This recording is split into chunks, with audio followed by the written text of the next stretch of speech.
ரஞ்சிதன் அடிக்கடி சொல்லிட்டே இருப்பேன், எல்லாத்தையும் சொல்லிட்டே இருப்பேன். உனக்கு ஏன் இவ்வளோ பதட்டம், உனக்கு ஏன் இவ்வளோ சிக்கல், ஏன் இவ்வளோ டென்ஷன் ஆகு, 4வது படம் வந்துட்டு எல்லாம் பார்த்து பண்ணலாம்ல, பார்த்து பண்ணலாம்னு சொல்கிறது.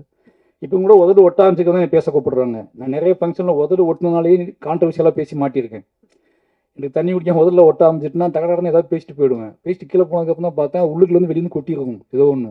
நான் போகும்போது ஹிடன் பண்ணிட்டு போயிருப்பேன், ஆனால் மேலே போய் அது கொட்டியிருக்கும் பயங்கரமாக. அப்போ யோசிப்பேன், இது உள்ளே கிடந்திருக்கு, நமக்கு தெரியாமல் கிடந்திருக்கு அப்படின்னு யோசிப்பேன். அப்படி நிறைய ஃபங்க்ஷன்லாம் நான் பேசியிருக்கேன். அதுக்கு ஒரே ரீசன் என்ன அப்படின்னா, நிறைய விஷயங்கள் ஓடிக்கிட்டே இருக்கும். ரஞ்சிதனை திட்டிகிட்டே இருப்பார், டேய் நார்மலாக இருக்கா, நார்மலாக இருக்கா, நீ வந்து கேஷுவலாக இருக்கு, உனக்கு எல்லா வசதியும் வந்துடுச்சு, நீ சொன்னால் எல்லாமே நடக்கும், நல்ல ப்ரொடக்ஷன் வந்துட்டாங்க, ப்ரொடியூசர்ஸ் இருக்காங்க, அப்புறம் ஏன் இவ்வளோ பதட்டப்பட்டு படத்தை எடுக்கிற, இவ்வளோ வேகத்தை ஏன் போடுற அப்படின்னு கேட்பாரு. ஒரு கதையை படமாக்குவது என்றால் அந்த கதையை நம்ம ரசித்து அதுக்கான கிராஃப்டை கண்டுபிடிச்சி ஒரு படம் பண்ணலாம். பட் என்னை நானே இயக்குவது அப்படின்றது, என்னோட வாழ்க்கையை நான் இயக்குவது அப்படிங்கிறதுனால வந்து எனக்கு இந்த பதட்டம் போக மாட்டேங்குது. நான் கிரியேட் பண்ணுற எல்லா கேரக்டர்ஸுமே என் வாழ்க்கையில் பார்த்த மனிதர்களாக இருக்காங்க. அவங்க இன்னும் வாழ்ந்துக்கிட்டு இருக்காங்க. அவங்க ஏதோ மூலையிலேருந்து நீ பார்த்துக்கிட்டு இருக்காங்க. அவங்க என்னை வந்து இவன் எப்படி மாறிக்கிட்டு இருக்கான், என்னவா ஆகிக்கிட்டு இருக்கான், என்ன பேசுகிறான், இவன் பேசுகிறது எவ்வளோ உண்மை இருக்குது, எவ்வளோ பொய் இருக்குது, இவன் பேசுகிறத ஏற்றுக்கலாமா, நம்பலாமா, வேண்டாமான்னு சொல்லிட்டு அவங்க கண்காணிச்சிட்டே இருக்காங்க. அதனாலேயே எனக்கு அந்த பதட்டம் இருந்துகிட்டே இருக்குது. அது மட்டும் இல்லாமல் எனக்கு ஒரு கடமையும் இருக்குது. இப்போ இந்த மேடை எனக்கு ரொம்ப மகிழ்ச்சியான மேடைக்கான காரணம் என்ன அப்படின்னா, இந்த ராகுலும் பொன்வேலும் இந்த மேடையில் இருக்கிறது தான். ஏன்னா இந்த வயசில் நான் எப்படி இருந்தேன்னு தெரியும். என் ஊரில் என் சொந்த அக்கா பசங்க தான் அவங்கள, என்னோட அக்கா பையன் ஒருத்தர் மாமா பையன், இந்த 2 பேரும் இந்த வயசில் நான் என்னவா இருந்தேன்னு எனக்கு தெரியும். இவங்களுக்கு அங்கேருந்து கூட்டிகிட்டு வந்து இந்த மேடையில் உட்கார வச்சுட்டேன் அப்படின்னு ஒன்று இருக்குல்ல, இவனுங்க வழி தவறி போக மாட்டானுங்க. இனிமேல் இவனுங்க இந்த சினிமா, இந்த கலையின் வழியாக இந்த உலகத்தை நல்லா புரிஞ்சுக்குவானுங்க, இந்த கலையின் வழியாக அவனுங்க திசை மாறாமல் இருப்பானுங்க அப்படிங்கிற ஒரு பெரிய சந்தோஷம். ஏன்னா திருநெல்வேலி எப்படி இருக்குன்னு உங்களுக்கு நல்லா தெரியும்.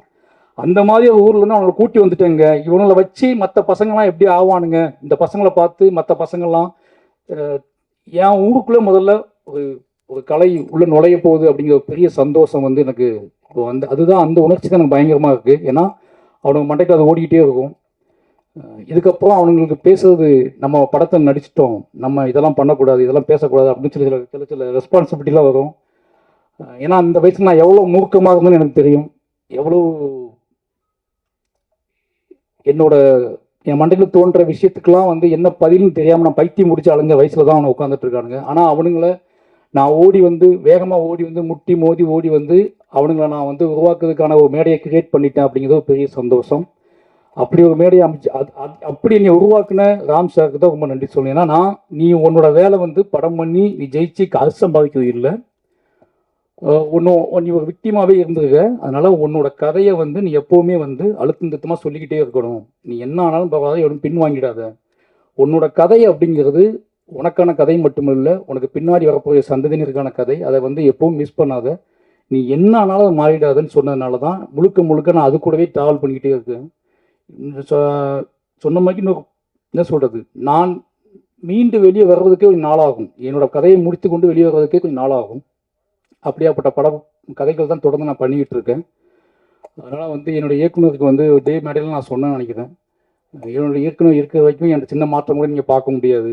அப்படிங்கிற காரணம் என்ன அப்படின்னா, என்னைய கண்காணிச்சிட்டு இருக்க முக்கியமான கண்களில் வந்து அவரோட கண்கள் முக்கியமான கண்கள். ஏதாவது அவர்கிட்ட ஃபோன் வந்துச்சுன்னா நான் முதல்ல யோசிக்கிறது, நான் அன்றைக்கி என்ன தப்பு பண்ணணுன்னு யோசிப்பேன்.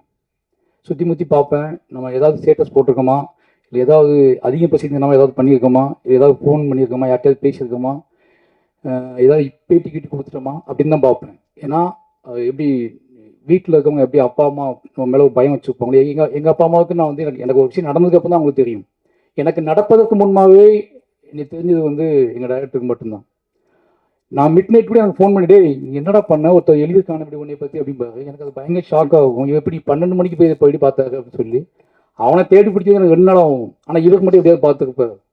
என்னன்னா பதட்டப்பட்டுட்டே இருப்பாரு. நீ கரெக்டாக இருக்கடா, நீ வந்து ஏன் இவ்வளோ பதட்டப்படுற, நீ ரொம்ப நீ நீ வந்து ஆர்ட் ஃபார்முக்குள்ளே இருக்க, அதனால ஆர்ட் ஃபார்மை மையப்படுத்தியே நீ ட்ராவல் ஆகு அப்படின்னு சொல்லிட்டே இருப்பாரு. அவள் இருக்கிறதுனால தைரியத்தில் தான் நான் வந்து ட்ராவல் ஆகிக்கிட்டே இருக்கேன். அப்புறம் ரஞ்சித்ன்னு சொல்லி ஆகணும்.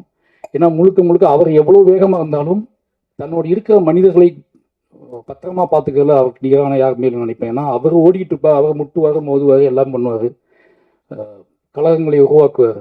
ஆனால் பக்கத்தில் இருக்கிறவன் ரொம்ப பாதுகாப்பாக இருக்கணும் அப்படின்னு நம்பக்கூடிய அந்த மனம் இருக்குல்ல, அதுதான் வந்து எனக்கு இப்போ விபலம் டேய் என்னன்னாலும் சரி பாதுகாப்பாக அப்படின்னு சொல்லக்கூடிய விஷயம் இருக்குல்ல, ரெண்டு பேர்த்துக்குமே எவ்வளோ நன்றி சொல்லலாம்னு பார்த்தாது. அப்புறம் வந்து ரெட் ஜெயின் சொல்லணும். வாழை முடிச்சு ஃபஸ்ட்டு பார்த்து அவங்க உதய் சார் வந்து முன்னாடியே பார்த்துட்டாரு. அதுக்கு ரீசன் என்ன அப்படின்னா, மாமன் பண்ணிட்டு இருக்கும்போதே பார்த்துட்டேன். மாமன் ரிலீஸ் ஆகும் மட்டும் உதய் சார் அந்த படம் பார்த்துட்டாரு. சார் நீங்கள் என்னையும் யோசிக்காதீங்க, தேட்டருக்கு கொண்டு வாங்க, நான் பார்த்துக்கிறேன் அப்படின்னு சொல்லி. அதுக்கப்புறம் மூர்த்தி சார் பயங்கர சப்போர்ட் எனக்கு. என்னன்னா சார் டைம் நான் மட்டும்தான் ஈஸியாக பேசிட்டு உனக்கு உங்ககிட்ட அப்படி தானே, நான் மட்டும் தான்.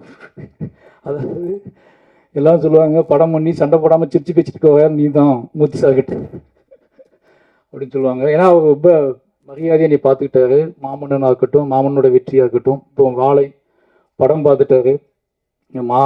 வாழையெல்லாம் மூர்த்தி சாருக்கு பிடிக்குமா அப்படி ஒரு டவுட் இருந்துச்சு. ஆனால் படம் முடிஞ்சவொடனே எனக்கு சொன்ன வார்த்தை வந்து, சார் எனக்கு ரொம்ப பிடிச்சிருக்கு சார், நீங்கள் பயப்படாதீங்க, இதை தேட்டருக்கு ரிலீஸ் பண்ணலாம் அப்படின்னு சொல்லி தான் ஸ்டார்ட் பண்ணார். அது ரெட் ஜெயினுக்கு ரொம்ப நன்றி.